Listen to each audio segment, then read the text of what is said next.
Welcome to Transformative Principal, where I help you stop putting out fires and start leading. I am your host, Jethro Jones. You can follow me on Twitter at Jethro Jones. Welcome to Transformative Principal. I am very excited to have Dr. Marcus Belin on the program today. He serves as the principal of Huntley High School and president of the Illinois Principals Association. Dr. Belin is a native of Chicago, Illinois, and attended Bradley University, where he received his bachelor's in elementary education, followed by a master's in education administration. He completed his doctorate at National Louis University in July of 2020. Dr. Belin, Marcus, welcome to Transformative Principal. So excited to have you here. Hey, thanks, Jethro, for having me on the show. I appreciate it.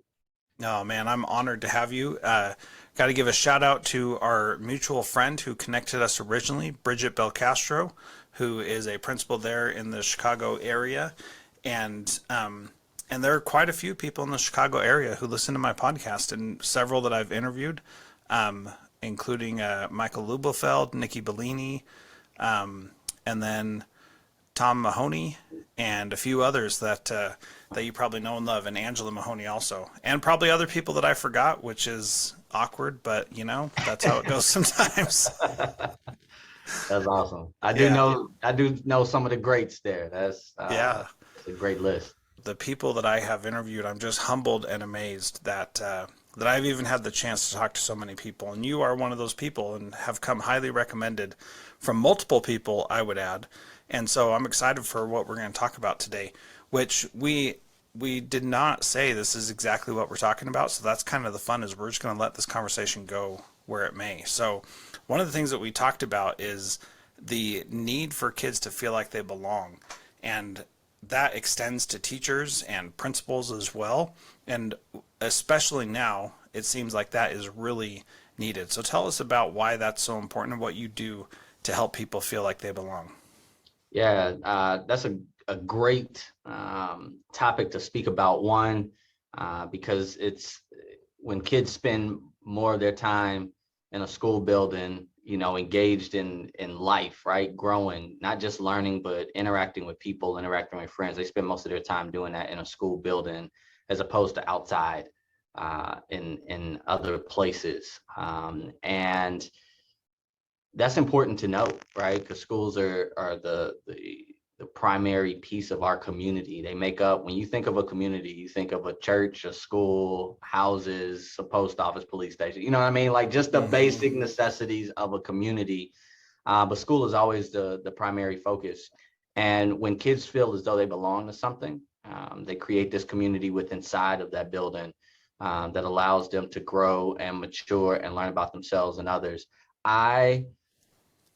Being a high school principal, find that to be fascinating, to be honest. I love working with young people, and I think being at the high school level, I'm able to see a little bit of the growth from freshman to senior year in a very quick transition, as opposed to kindergarten through 8th grade, where you see those monumental marks. But high school is kind of that point of, you found yourself. We either need to help you realize even more about yourself before you graduate, or we need to make sure we pare down and get you on a narrow focus, so you're not all over the place when you graduate. And I think a lot of our kids and the stories that they have and that they come with, I want to make sure that the 4 years that they have in school is a great 4 years and a great 4-year experience that they can look back and remember. And when they walk across the stage, I want them to know more about themselves. And the only way to do that is making sure that everyone who intercepts them at some point, a teacher, a custodian, a secretary, a campus security guard, what have you, that they are able to pour into them and kind of give them that sense that I belong here, my story is heard, I'm viewed and I'm seen in the halls of whatever building you're in. Mm-hmm. Yeah, I really like that idea that everybody in the school has a role to play in helping that child develop. How do you help people see, who may not think that that's their role, to see that it really is their role? Yeah, if you selected the job to work with in a school next to young people and you think that your title means something to them, you're dead wrong. Because I've seen some of the greatest relationships formed with in some of the oddest ways, but some of the most organic ways. where a custodian can see a kid that every evening they're waiting on the activity bus and can walk by and see something that's triggering to them or something that they can connect with, and now they created a bond. And so now that custodian makes sure that they go out of the way to talk with that student, or a secretary who sees a student that is constantly coming in on a regular basis or in a rhythmic pattern into the office, and they're like, why are you always coming in during this time? And you start to learn more, and so forth. That has nothing to do with the title. Anybody can do that. It's just a matter of how do you foster that connection that organically happened to be something that becomes meaningful for the student and something that becomes meaningful for the adult that has engaged. It's almost like watering plants, right? If you don't water them, they don't grow. If you don't give them some attention, they don't grow. If you neglect them, they die, right? And you don't want the spirit of a child that comes across your path to die because you neglected to just give it just a little bit of attention each day. Yeah, I like that. And I think the other piece about that is that those are strong words, that you don't want that child who's a plant to die because you didn't pour into them. But at the same time, those are necessary Mhm. because we do leave an impact. And especially when, for example, I had a 10th grade English teacher that I know did not like me, and she treated me really poorly in my mind. And because of that, I showed up ready to fight with her every single day. And she could have she could have neutralized that feeling and taken control if she would have let her ego get out of the way and would have been kind and compassionate towards me and would have taken an interest like you're talking about. And I will never forget her until the day I die because it was such a negative experience. And we really have that power over kids. Can you share an example of one of those people that has really taken an interest and supported someone, and tell us a little bit more about that story?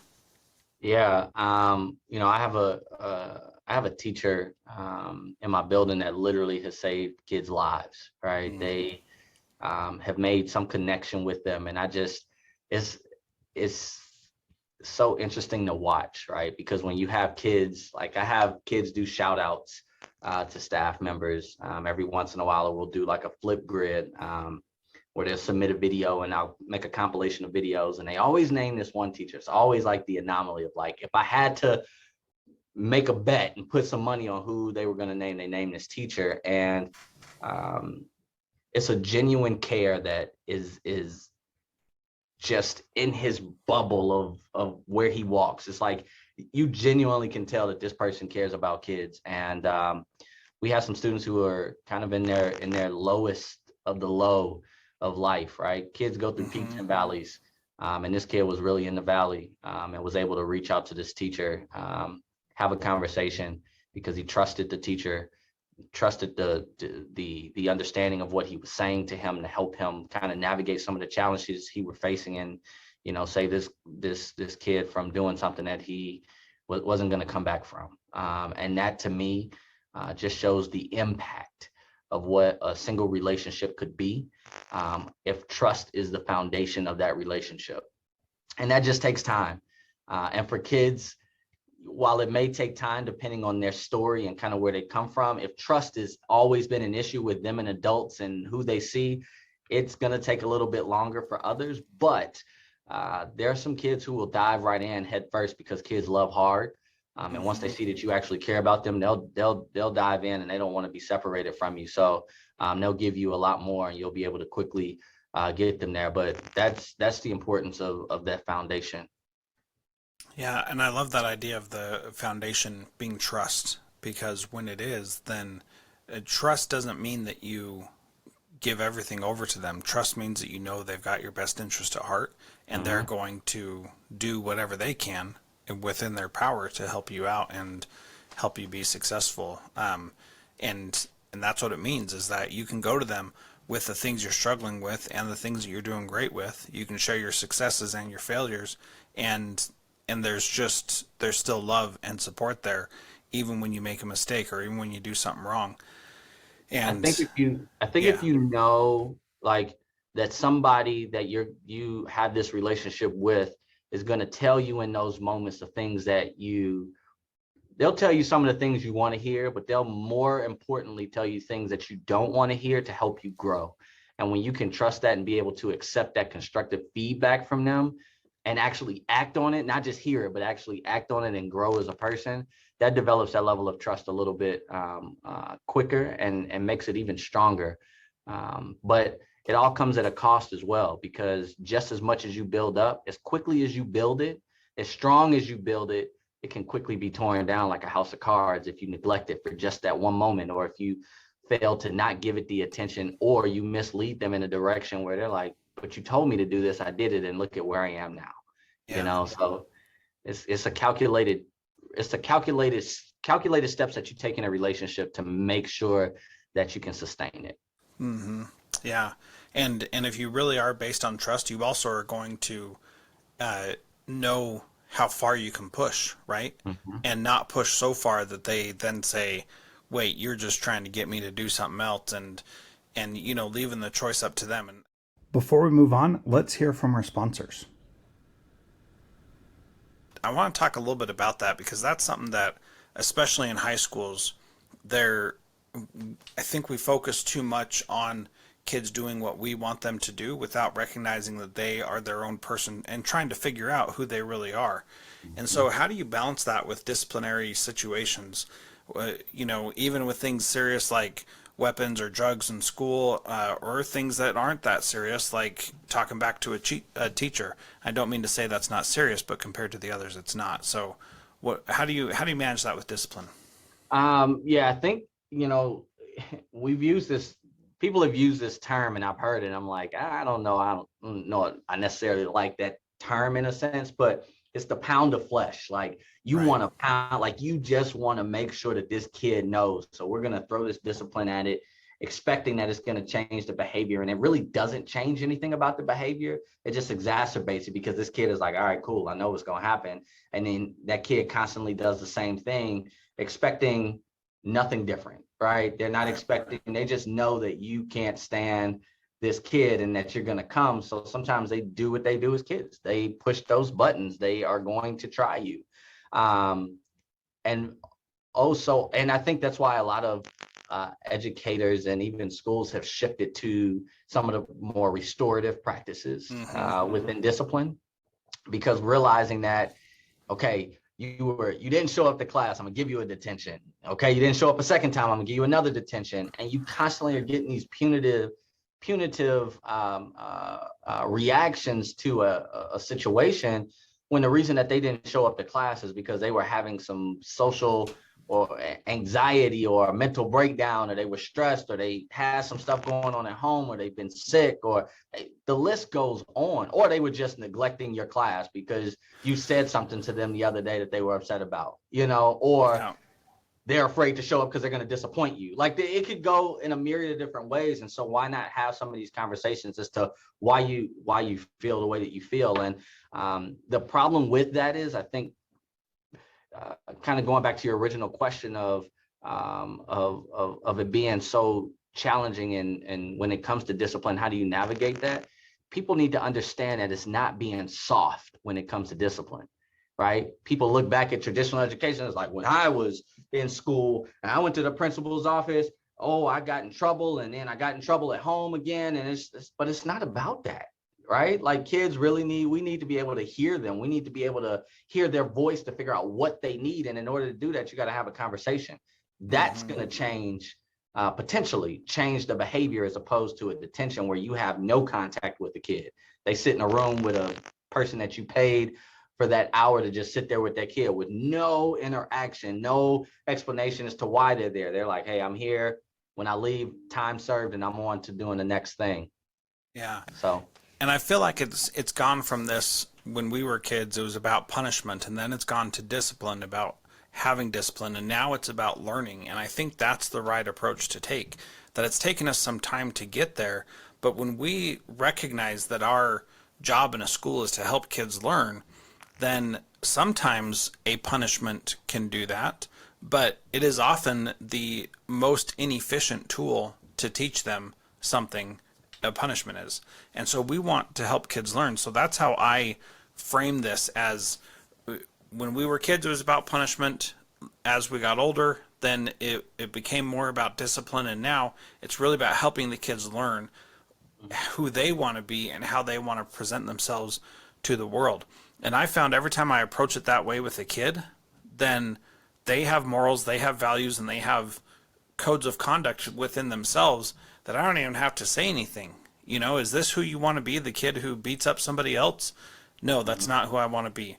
Well, that's who you're defining yourself as. What are you going to do to fix that? And it's like, well, I don't want to hurt anybody anymore, but sometimes I don't know what to do. And I had this situation with this kid at my school who was a big, loud African American kid, and he got blamed for everything, Marcus, everything, because he was always in the middle of it. Mm-hmm. And so had I followed the policies, he would have been suspended multiple times and then expelled, not for anything he did wrong, but just because he was always in the middle and he was always egging people on. And one day, like 2 days before the end of the school year, he got in a fight with someone, and we had it on video, and we knew that he was involved. And I will never forget what he said, and this was so powerful. He said, "Mr. Jones, I didn't know what to do. I was scared. I didn't want to fight him because I knew you and I have talked about that, and I shouldn't fight, and I didn't want to fight him. But at the same time, he stepped to my friend, and I didn't know how to respond except to push him back. And I just didn't know what to do, so I panicked and pushed him." And it was the most vulnerable thing that kid had ever said to me. Every other time he came in and was like, "Man, F you, I don't care what you think, I'll do what I want." And this time he was like finally admitting that he was scared. It took all year to get to this point, and him finally recognizing that he was scared and didn't know what to do was the biggest celebration I had the whole entire year. Because this kid, to finally let his guard down and say, "I didn't want to do that, but I didn't know what else to do," was a miracle in my eyes. And you said 5 words: remember what you told me. That doesn't happen when you send a kid to detention, send a kid to in-school intervention, or you send a kid to out of school. If you don't have that restorative conversation and it wasn't necessarily a restoration between you, it was just setting him up to help him understand about some of his challenges that he had and how to navigate those. So when found in that situation again, I want you to try it and do it this way, right? Imagine if that could happen in a classroom. It's not all about, getting a pound of flesh. There are some things that just deserve the that's the consequence. Yeah. Like, better, and this is the consequence. You do it and you keep it moving. But many of those things now deserve just some serious conversation, so you can lay the groundwork for kids to be able to process and understand. They're going to recall that message that you told them. And like, Mr. Jones told me this, or Dr. Belin, he told me this, right? And that way, when you get down the road, you don't have to look at it and be like, "I told you so," but you kind of Exactly. It's much better when they say "you told me so" than when you say "I told you so." Correct. So, correct. And what I like about what you said that you hinted at that I want to just underline for a second is that restorative practices are not just about restoring a relationship between two people who had a disagreement, but it's also about restoring that child to a place where they can learn. And I think that's a really insightful piece about restorative practices that we don't talk about a lot, but is definitely something that matters, that kid needs to be in a place where they can go forward and be successful. So I really appreciate you pointing that out. Absolutely. So I want to change topics a little bit, and you had mentioned your classroom is a Netflix genre. Tell me about that. What does that mean? So I love Netflix. I love streaming at this point. It just is I don't watch live TV. I don't have time to watch live stuff. So right, watch series and things of that nature. So I've always gone off the premise that, if kids are going to be in school 180 days a school year, right? For a high school, 180 times 4 is 720. I have 720 episodes in my Netflix series that I want to make sure that if they're watching episode 1, they're going to get to episode 720, right? Mm-hmm. Why?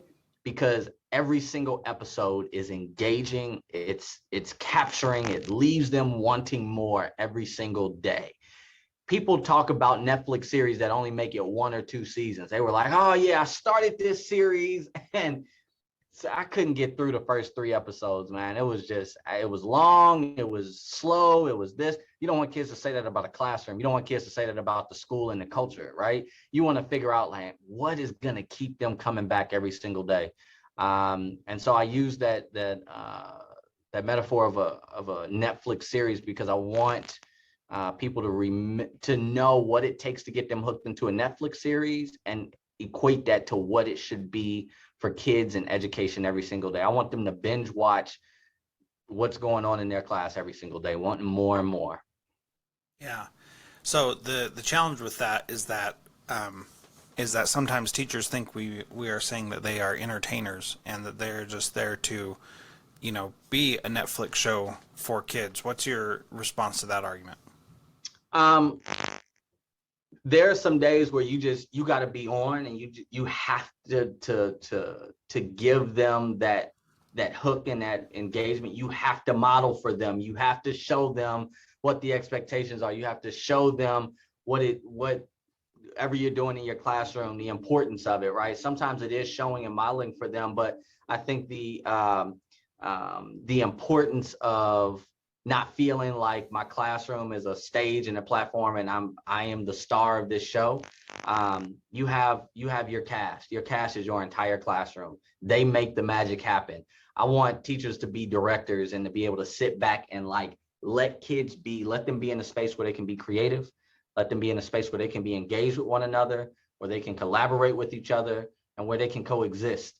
All of their stories are different, but they all come together for a period of time, whether that's a 45-minute class period or for the elementary kids, you got them all day, right? You want them to be in a space where they become part of this. They become part of this environment. They become part of the stage in which you have given them to just be, right? Yeah, yeah, that's good.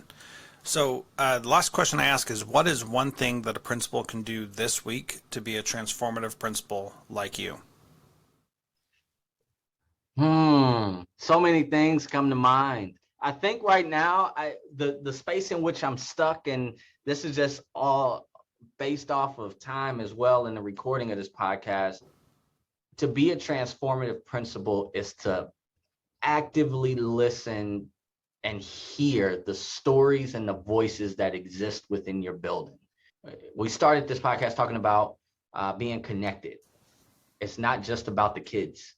Our staff, this is their job. This is their full time, for many of them, including the hourly employee, like this is their job. And even when you're out and about in the community or kids see you elsewhere, like you're always on for them, right? The kids don't think that we have lives. They're like, Yeah, oh my goodness, that's Mr. Such and such or Dr. Such and such over there. Like we are human beings, but when kids see us, like it's always letting them know that we are human.